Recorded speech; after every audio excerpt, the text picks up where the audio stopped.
Lesson reflection. So, positive learning environment. I demonstrated a positive learning environment by acknowledging my students' answers. I just demonstrated at the very beginning, a student asked me, what are the answers to these questions? And they were from previous chapters from about a week ago. And I told him that we would get to those later. We would do that later. Don't worry about it right now. And so I didn't have to derail my class. He didn't get stuck. At the very beginning, I also am trying to get the students to tell me what the main idea of Chapter 7 is. They were able to look at those study guide questions and tell me what it was the days prior. So I wanted to see if they knew how to do that. And they didn't. So I started reading over the questions and saying, all right, I see this, I see that. And then all of a sudden, one of my students says in the very back, because he was forgotten, and I got excited and I showed him that respect and rapport, and I just, woohoo, we got that right.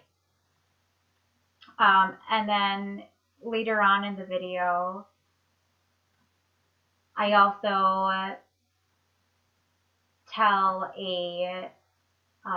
one of the girls that she wasn't here for the last couple weeks.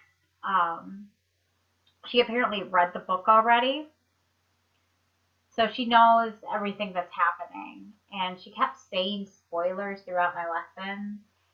And she said, I've read this book before, and you can hear me say, I know I have too, because I have read The Giver before.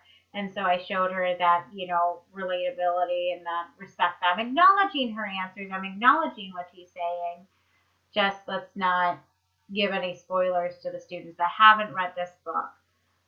I also engage my class and show that respect for students that didn't get the questions right away. And I say, all right, let's look again. Let's phone a friend. Let's help each other out.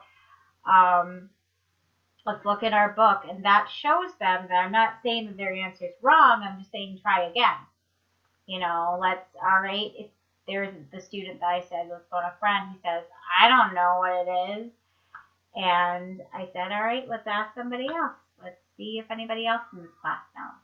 So one engagement strategy that I use is that I ask questions, and I called on students that weren't engaged. So at the very end of my lesson, the student that said, I don't know, who had his head kind of down, and he hadn't really provided any input, I called on him and I said, hey, what is this? And he said, I don't know. So that's when it got him back engaged with the students, other students, and got him back into the lesson. I also called on other students that I had to unfortunately cut out of the lesson, but I called on another student that didn't answer. So just keeping those students engaged and making sure that I'm seeing the ones that are not engaged and the ones that are, and calling on the people that aren't responding always. Providing feedback. So how I provided feedback is that I acknowledge my students' questions and answers. I acknowledge what they were saying. I put it down on the board. I made sure that they knew that their answer was right, or that I'm going to provide corrective feedback and guide them to the right answer. We're going to look over this chapter again. And then analysis. So one thing that I would do differently. So I chose the,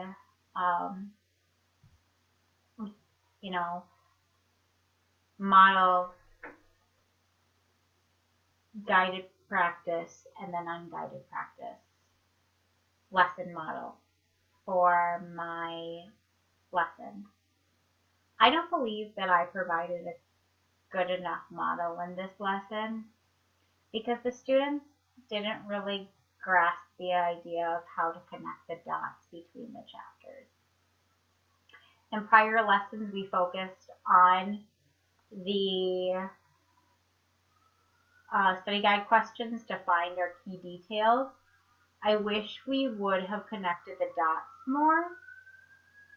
I wish I would have referred back to the other chapters in this lesson. So, all right, now that we remember that he was selected as, in chapter 8, he was selected as the receiver of memories. Okay, so we have to remember that in chapter 7, you know, all the other kids got their assignments but Jonas. All right, so we have to remember that, and that's why he's thinking about these folders. He's thinking about the chapter, the, you know, ceremonies of 12s. And then, all right, so then in chapter 8, he found out that he has this big responsibility that his mother says is the most important job.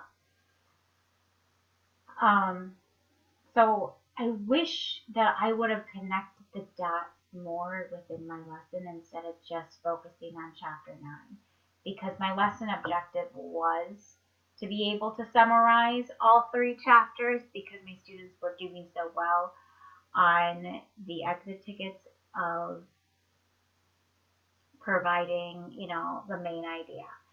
So I wish I would have changed it up more, and I wish I would have modeled and connected those dots more, because I don't think that my students really understood how to connect the dots.